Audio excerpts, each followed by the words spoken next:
Side এই ভাই একটু সাইড হন।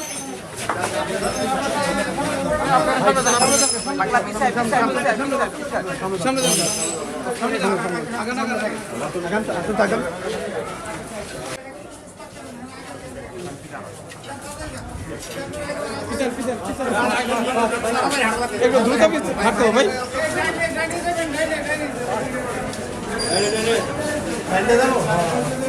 একটু দূরে একটু দূরে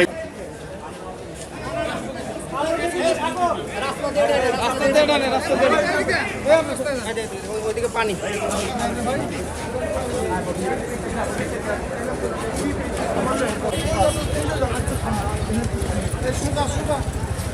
যাবেন কিন্তু ভাই পিছনে কিন্তু পানি একটু ফাস্ট।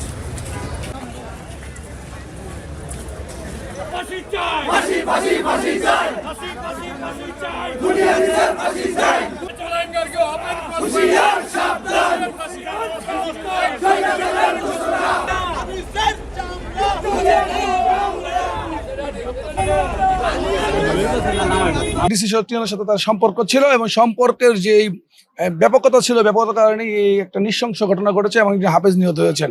এবং তার এই ঘটনার প্রেক্ষিতে আজকে সিনিয়র জুডিশিয়াল ম্যাজিস্ট্রেট মাইনুদ্দিন কাদের সাহেব আমাদের এবং আসামি পক্ষের বক্তব্য শোনার পর উনি এই মর্মে সিদ্ধান্ত নেন যে এই প্রকৃত ঘটনা এবং অস্ত্র উদ্ধার ককটেল কিভাবে আসলো সেটা কিভাবে আসলো সেই ঘটনা উন্মোচনের জন্য এবং এই আসামিকে যাতে হাইকোর্টের মহামান্য উচ্চ আদালতের নির্দেশক্রমে 4 দিনের রিমান্ড মঞ্জুর করেন।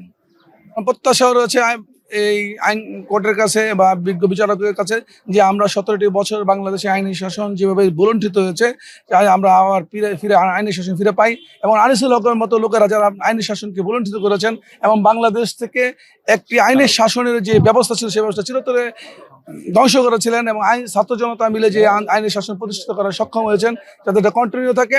এবং এই আনিসুল হক সেই লোক যে নারায়ণগঞ্জ জেলা আইনজীবী সমিতিতে উনি আমাদের প্রকাশ্যে বলেছিলেন 1 কোটি টাকা দান করবেন, উনি 1 কোটি টাকা অনুদান দিবেন, কিন্তু অদ্যবধি পর্যন্ত তিনি 1টি টাকা অনুদান দেন নেই। তিনি অত্যন্ত মিথ্যাবাদী এবং মিথ্যাচার করেই তার অভ্যস্ত এবং এই তার অভ্যস্ততার কারণেই বাংলাদেশে একটি 17 বছরের স্বৈর শাসক ছিল এবং ছাত্র জনতা মিলে এই স্বৈর শাসকদের বিতাড়িত করেছিল। সেই লক্ষ্যেই আজকে বিজ্ঞ আদালত ন্যায় বিচার করেছেন এবং আমরা মনে করি ন্যায় বিচারের কারণেই আজকে আনিসুল হকের এই তথ্য দেখানোর জন্য 4 দিনের রিমান্ড মঞ্জুর করেছেন।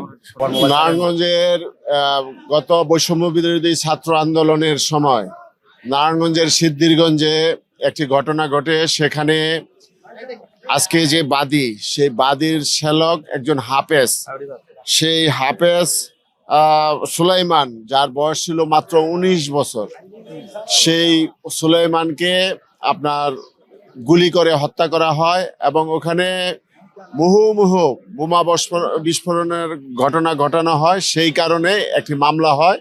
সেই মামলায় আজকে যে সাবেক আইনমন্ত্রী আনিসুল হক, তার নামটা এজাহারে 3 নম্বরে আছে।